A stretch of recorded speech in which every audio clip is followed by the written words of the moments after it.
Assalamualaikum warahmatullahi wabarakatuh. Di sini kita akan belajar bersama mengenai analisis regresi linear. Yang pertama yaitu analisis regresi linear sederhana.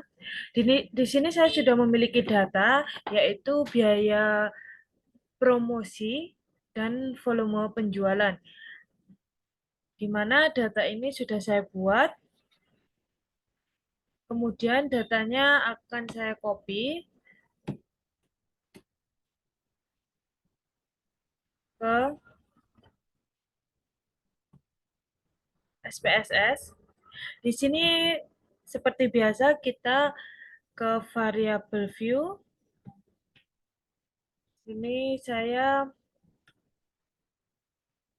akan memasukkan variabelnya yaitu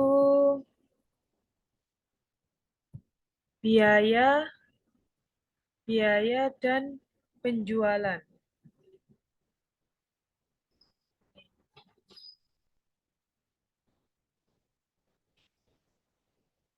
Kita tulis di sini biaya penjualan.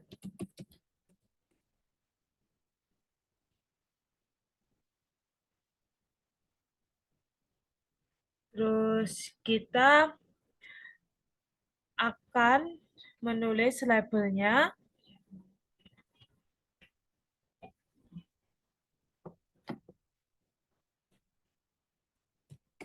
biaya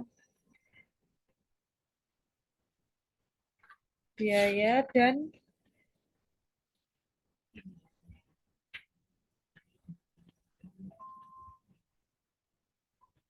biaya produksi.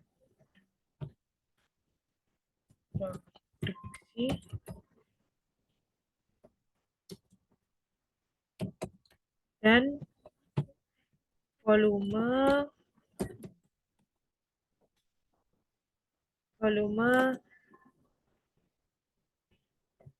penjualan. Biaya promosi, teman-teman. Mohon maaf, saya lupa. Biaya promosi dan biaya promosi dan volume penjualan. Volume penjualan. Terus untuk measure-nya kita ganti. Kita beralih ke data view. Di sini langsung kita copy paste saja. Biar nolnya nggak kebanyakan, kita ganti desimalnya ke 0. Kemudian kita langsung ke analyze, regression, linear. Terus di sini kita masukkan biaya ke independen dan volume penjualan ke dependen. Selanjutnya kita klik kolom statistik. Terus kita pilih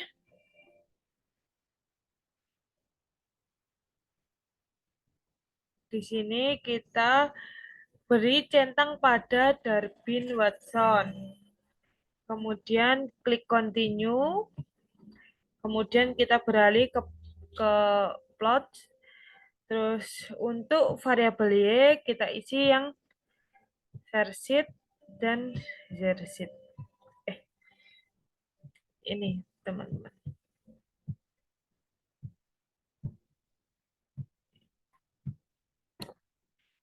Terus pada kotak standar disk residual kita klik pada normal probability plot, continue, terus kita oke. Nah, nanti akan keluar output seperti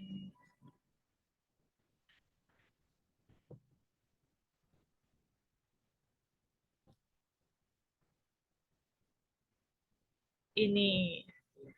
Keluar output, yaitu outputnya berupa variabel entron, remove, kemudian model summary, ANOVA, koefisien, residual statistik, part, regression standardized residual, terus dependent variable,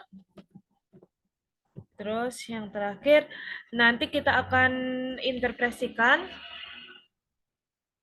Sebelumnya saya sudah menginterpretasikan dari data tersebut dan tadi langkah-langkah untuk mencari regresi linear sederhana.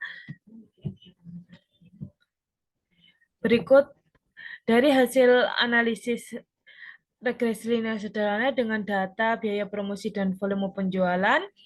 Hasil output berupa tadi. Untuk yang pertama dari output dapat dilihat bahwa variabel independen yang dimasukkan ke dalam model harga variabel dependen adalah pendapatan dan tidak ada variabel yang dikeluarkan atau remove. Untuk output model summary, diketahui R korelasi berganda dua variabel independen terhadap regresi R menunjukkan korelasi R didapat di data tadi 0,88. Di sini R mendekati 1 berarti ada hubungan erat. R2 yaitu menunjukkan koefisien determinasi angka akan diubah dalam bentuk persen terhadap nilai R2 yaitu 0,44 berarti volume penjualan sebesar 44,6%, sedangkan sisanya dipengaruhi oleh variabel lain. Untuk output, untuk adjusted R square nilainya 0,353. Terus biasanya mengukur sumbangan pengaruh jika regresi menggunakan lebih dari 2 variabel independen. Menggunakan pada kolom standar error of the estimate adalah dengan ukuran tingkat penjualan sebesar 58534. Untuk output ANOVA pada analisis varian UCF signifikan pengaruh variabel independen terhadap variabel dependen. Output koefisien, terus ada standar koefisien pada output tadi, terus signifikan jika pengujian menggunakan tingkat signifikan 0,05 artinya peluang memperoleh kesalahan maksimal 5%. Keputusan adalah benar persamaan regresi sederhana sebagai berikut. Menggunakan rumus Y aksen sama dengan alfa plus BX. Seperti rumus, kita masukkan nilainya tadi sebesar ini. Nilai konstantanya seperti ini. Ini. Jika produksi dinilai adalah tingkat 0, maka tingkat penjualan sebesar ini. Nilai koefisien regresi harga B bernilai positif bahwa setiap peningkatan biaya promosi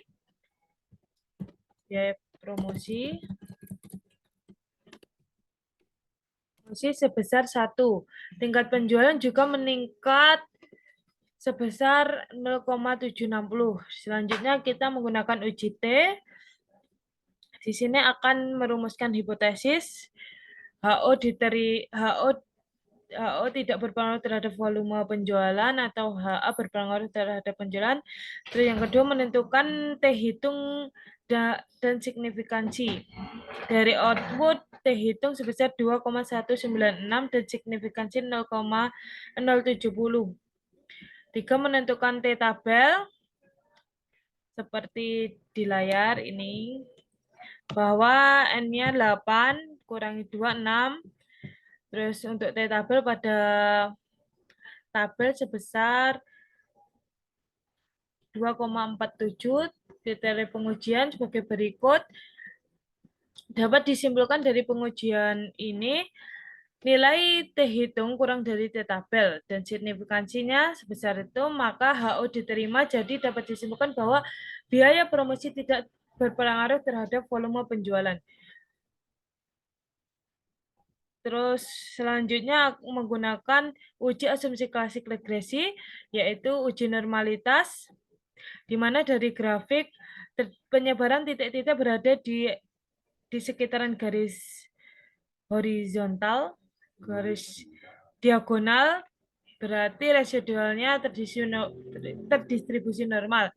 Untuk uji autokorelasi sudah saya buat di sini, mendapatkan nilai bahwa nilai Darwin-Watson sebesar 2,547. Karena nilai DW terletak antara DU kurang dari DW, maka HO diterima. Artinya tidak ada autokorelasi pada model regresi. Yang ke yang terakhir yaitu uji heteroskedastisitas, di mana dapat dilihat titik-titik membentuk pola yang jelas dan titik-titik menyebar di atas atau di bawah angka 0 dan sumbu Y, yang dapat disimpulkan bahwa tidak terjadi heteroskedastisitas dalam model regresi. Berikut tadi cara dan interpretasi dari analisis regresi sederhana. Jika ada kesalahan, mohon maaf. Wassalamualaikum warahmatullahi wabarakatuh.